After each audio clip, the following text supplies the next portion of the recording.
Subjects. There are many subjects that you can take at school.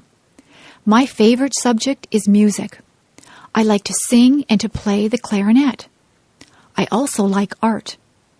I am quite good at drawing and painting.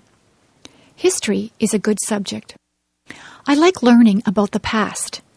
Geography is very interesting. We look at many maps in geography. We learn where there are deserts and mountains. I know the names of all the continents and all the oceans. Mathematics is my least favorite subject. I'm not very good with numbers. I am good at addition and subtraction, but I'm not good at division and multiplication. In my school, we learn to speak French.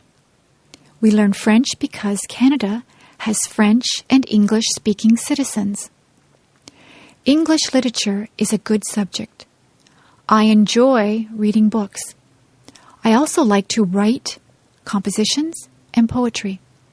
Science is my brother's favorite subject. He is interested in plants and he likes to do experiments. We also take drama at my school. I like to act. I got the lead role in the school play.